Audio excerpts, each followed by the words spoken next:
Hola mi amigo querido, qué alegría saludarte una vez más. Mira, ya estamos comenzando a volar en este año. Los tiempos últimos serán rápidos por el amor que Dios tiene para su pueblo. No me canso de decir que nuestra vida en esta tierra no es para siempre. Somos peregrinos, somos advenedizos. Estamos rumbo a nuestro hogar celestial. Tenemos que tener mucho cuidado de acostumbrarnos con las cosas de este mundo, de tal manera que cuando Cristo venga, pues ya no tengamos ganas de ir al cielo. Pero mientras peregrinamos en este mundo, muchas veces el dolor, la tristeza y muchas veces nuestros errores nos van a causar desánimo, a veces hasta desesperación. Si Pablo, siendo Pablo, llegó en un momento de su vida que dijo: miserable hombre de mí, ¿quién me librará de este cuerpo de muerte? ¿Cómo es que nosotros muchas veces también nos vamos a ser asaltados por esos sentimientos de desánimo, de pensar que bueno, ahora al comenzar el año yo me propuse que iba a ser fiel, que no iba a fallar, que iba a caminar bien en los caminos de Dios, pero ya pasaron algunos pocos días y ya volví a caer, ya volví a fallar? Querido, no te desanimes. Por eso vamos a estudiar la lección de esta semana. Es la lección número 2 para el 8 de enero del año 2022. El título de la lección es El mensaje de Hebreos, el mensaje del libro de Hebreos, de la epístola de Hebreos, del sermón de Hebreos, porque hay muchos que dicen que esta es una homilía, que este es un sermón completo de Pablo. Yo no estoy muy preocupado en esos detalles. Pablo escribió este mensaje, es lo que me importa. Y ese mensaje no fue solamente para los hebreos de aquellos días, ese mensaje también es para ti y para mí. Por lo tanto, tú toma el mensaje, no como algo histórico, sino como un mensaje de Dios para ti. Es el Señor Jesús que te va a hablar. Muy bien, en la lección de esta semana vamos a ver que el mensaje de Hebreos presenta a Jesús primero como nuestro Rey, en segundo lugar como nuestro mediador, como nuestro defensor, después como nuestro sacerdote y después como mediador de un nuevo pacto. En realidad es la esencia del mensaje de la epístola a los hebreos. Bueno, entonces en la primera parte del comentario esta semana veremos a Jesús como nuestro Rey. Primero voy a leer el texto para entender lo que Pablo está diciendo. Hebreos capítulo 1, versículos 8 y 9. Dice lo siguiente: mas del Hijo de Jesucristo dice: tu trono, oh Dios, por el siglo del siglo, cetro de equidad es el cetro de tu reino. Has amado la justicia y aborrecido la maldad. En realidad este texto Dios lo dijo refiriéndose a David en el Antiguo Testamento. Pero David era apenas un símbolo del verdadero rey de Israel, el que nos libertaría no solo de un poder opresor de esta tierra, sino del poder opresor del pecado. Ahora miren cómo describe Pablo al Señor Jesucristo como rey. Dice: tu trono, oh Dios, por el siglo del siglo. O sea, aquí habla de perennidad, de eternidad. Nuestro Dios es un Rey eterno. El Señor Jesucristo es nuestro Rey, pero es un Rey eterno, no es un Rey pasajero. En esta vida los presidentes de las repúblicas pasan, los gobernadores pasan, los reyes, príncipes, monarcas de esta tierra pasan, todos mueren. Pero nuestro Rey es un Rey eterno. Ahora, querido, si como Pablo dice, cuando nosotros aceptamos a Jesucristo, ya no vivimos nosotros, sino que Cristo vive en nosotros, en la medida en que estemos en Cristo, nosotros recibimos la inmortalidad de Cristo. Cuidado con pensar que eres inmortal. Pero cuando tú vas a Cristo y Cristo vive en ti, nuestro Rey es eterno. Entonces, la muerte en esta tierra es apenas un descanso pasajero, porque cuando Cristo venga vas a despertar y vas a vivir eternamente con Él. porque nosotros podemos tener inmortalidad, pero en Cristo. Pena que los seres humanos quieren hacerse inmortales por ellos, por sus fuerzas, buscando la fuente de la eterna juventud, haciendo diferentes tipos de actividades, queriendo prolongar los años. ¿Vas a prolongar cuántos años de tu vida? 10 años, 20, 30 años, eso es vida. Más tarde o más temprano vas a morir. Pero en Cristo, pues tú no tienes miedo del tiempo. ¿Por qué? Porque inclusive la muerte, como dije, es apenas un sueño, un corto descanso del cual vas a despertar cuando Cristo venga. Cuando las cosas suceden, no salen como tú quieres, cuando todo te va mal en esta tierra, recuérdate que tú tienes un Cristo Rey. Él no pierde el control de la situación. Los monarcas de esta vida pierden el trono, son pasajeros, pero Jesucristo es Rey eterno. Él está en el control de la situación. Aunque en este momento, por ejemplo, tú estés enfrentando situaciones difíciles en tu familia, en tu vida financiera, en tu vida profesional, en la vida espiritual, aunque sientas que las fuerzas se te van, aunque sientas que apenas el año comenzó, las cosas no están dando resultado en tu experiencia, recuerda que tienes un Rey eterno. Y no es solamente un Rey eterno. Mira lo que dice Pablo. Cetro de equidad es el cetro de su reino. O sea, la esencia de su reino es la justicia.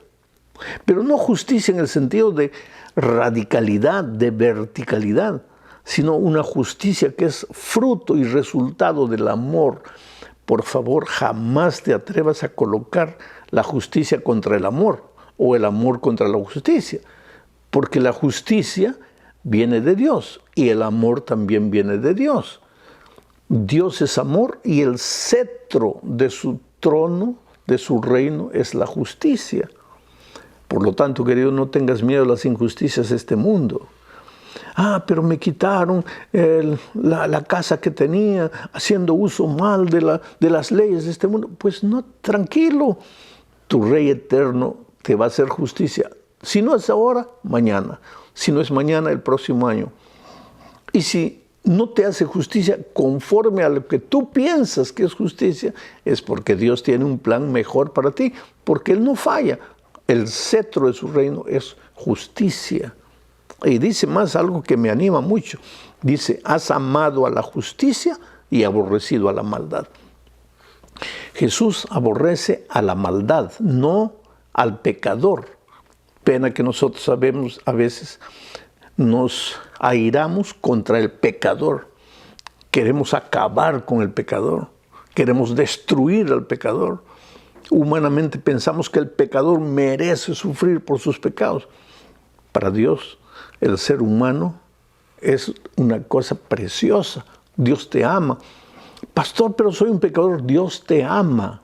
Ahora, el hecho de que te ama no quiere decir que Dios sea un Dios permisivo.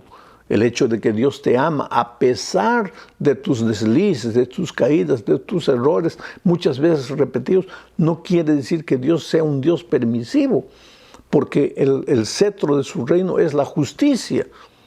¿Y qué es la justicia? Al lado de la justicia no hay lugar para las tinieblas, no hay lugar para el pecado. Dios no acepta la maldad, no acepta el pecado, pero acepta al pecador, ven a Él. Solo que cuando vienes a Jesús dejas de ser pecador, porque Él es la justicia. El cetro de su reino es la justicia. Qué lindo mensaje, mira. Pero el libro de Hebreos no presenta solo a Jesús como Rey, también lo presenta a Jesús como mediador. Para que entiendas este asunto, necesitamos leer el texto de Éxodo, capítulo 4, 22 y 23. Dice así. Y dirás a Faraón, Jehová ha dicho así, Israel es mi hijo, mi primogénito. Ya te he dicho que dejes ir a mi hijo para que me sirva, mas no has querido dejarlo ir. En este texto que acabo de leer, Dios llama al pueblo de Israel como su primogénito. Le dice a Faraón, deja salir a mi primogénito, a mi hijo. Esta expresión, mi hijo, se refiere aquí a Israel. Más tarde, más adelante, por ejemplo, en el segundo libro de Samuel, capítulo 7, versículos 12 al 14, la misma expresión, mi hijo, se refiere a David. Y de alguna manera, si tú lees el Antiguo Testamento, vas a ver que se refiere a otros reyes de Israel. Dios quería que esos hombres fuesen como un representante del pueblo, pero infelizmente el pueblo de Israel falló. David como rey falló. Otros reyes de Israel fallaron. Todos los seres humanos fallaron. Pero el plan de Dios no falló. Y ese hijo que vendría a libertad al pueblo del pecado, no era un ser humano. Era el propio Dios hecho carne. Por eso cuando Jesús nació, Dios le llama mi hijo eres tú. Ese hijo que no pudieron ser los seres humanos en el Antiguo Testamento, ese hijo que no pueden ser los seres humanos en cualquier etapa del tiempo, ese hijo es el Señor Jesucristo. Eso me da esperanza a mí y tiene que darte esperanza a ti, querido. Porque si dependiera de nuestras fuerzas, si dependiera de nuestra disciplina, de nuestra fuerza de voluntad, de las promesas que hacemos, si dependiera de todo eso, nuestra salvación, estaríamos condenados y perdidos. Prometemos y nunca cumplimos. Tomamos decisiones que duran, ¿cuánto? Un mes. Pero gracias a Dios que nuestro intermediario, nuestro mediador no es un ser humano de carne y hueso. Nuestro mediador es el propio Señor Jesucristo. Por eso, querido, te doy un consejo. No deposites tu confianza en seres humanos. Los seres humanos somos fallos. No edifiques tu fe en seres humanos. Me gusta cuando las personas escriben o me encuentro por coincidencias a veces en la calle, en lugares, en un restaurante, donde sea. Gente no solo de la iglesia, sino gente de otras iglesias que me dice, pastor, usted sabe que los momentos de desánimo, los momentos difíciles de mi vida, yo escucho sus sermones y sus sermones me traen paz, sus sermones me muestran la esperanza en Cristo. Me siento muy feliz por eso. Pero cuidado, querido, yo soy un ser humano. No deposites tu confianza en mí. Por eso es que cada vez que predico, lo primero que hago es abrir la Biblia para que las personas entiendan que no voy a hablar yo. No son mis palabras, es la palabra de Dios. Porque los seres humanos somos fallos, pero Cristo no falló, por eso es nuestro mediador perfecto. En la tercera parte de este estudio veremos a Jesús como nuestro defensor. Sabes que en el Antiguo Testamento los pueblos veían a sus reyes como defensores, como libertadores. En las batallas iba adelante primero el rey para luchar en favor de su pueblo. Cuando a veces un rey derrotaba un ejército, se llevaba esclavos, el rey de este pueblo iba a libertar a su pueblo que estaba esclavizado en otro país.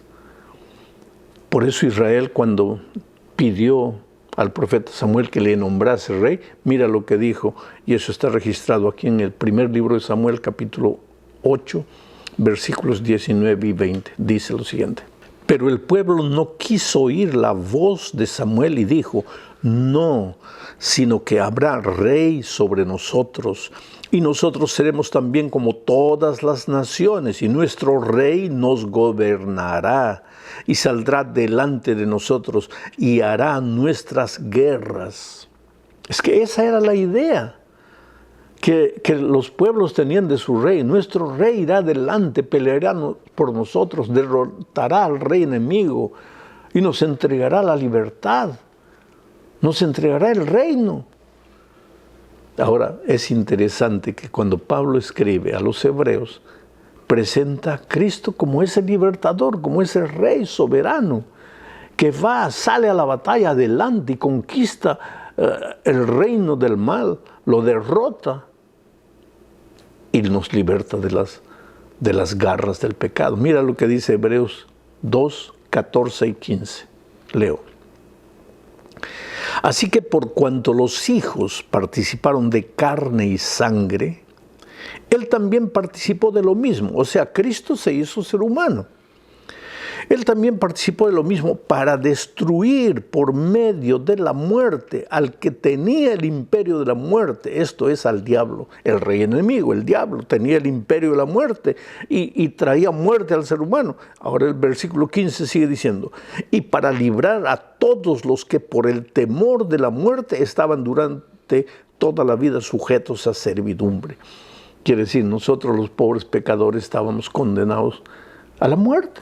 ¿Qué esperanza teníamos? Desde que Adán y Eva cayeron, ¿qué esperanza teníamos? Ahora, una vida sin esperanza es una vida triste.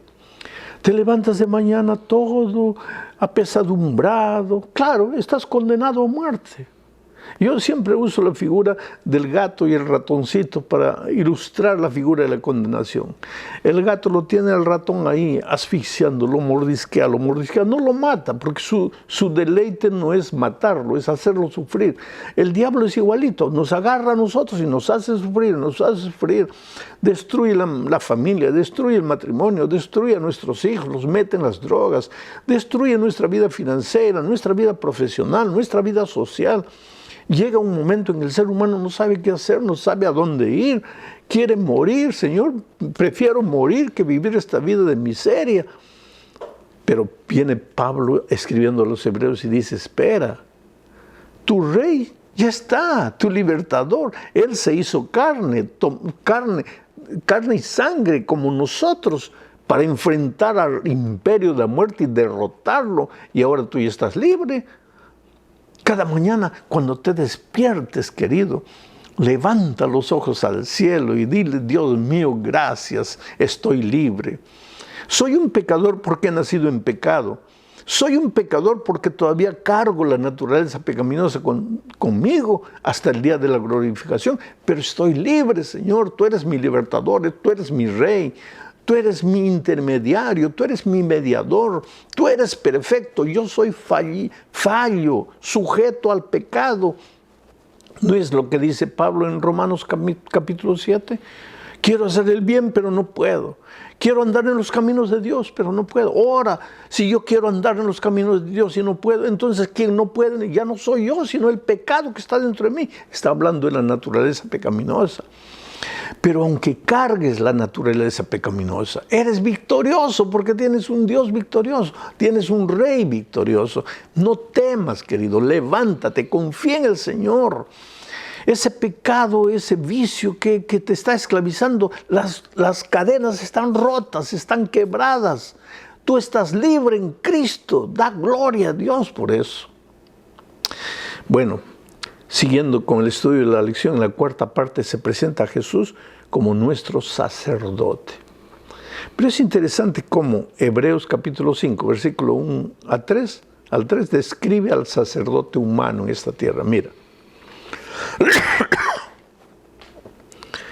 porque todo sumo sacerdote, tomado de entre los hombres, es constituido a favor de los hombres en lo que a Dios se refiere, para que presente ofrendas y sacrificios por los pecados, para que se muestre paciente con los ignorantes y extraviados, puesto que Él también está rodeado de debilidad, y por causa de ella, de esa debilidad, debe ofrecer por los pecados, tanto por sí mismo como también por el pueblo.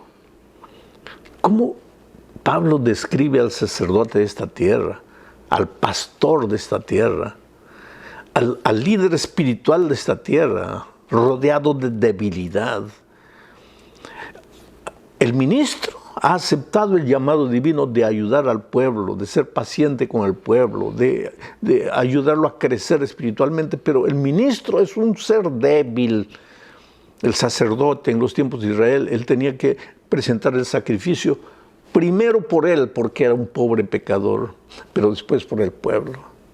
Nosotros hoy, cuando nos levantamos para predicar, presentar al Señor Jesucristo, primero, como ministros, debemos haber sido bañados en la sangre de Cristo, ser sido lavados, transformados por la gracia maravillosa de Cristo.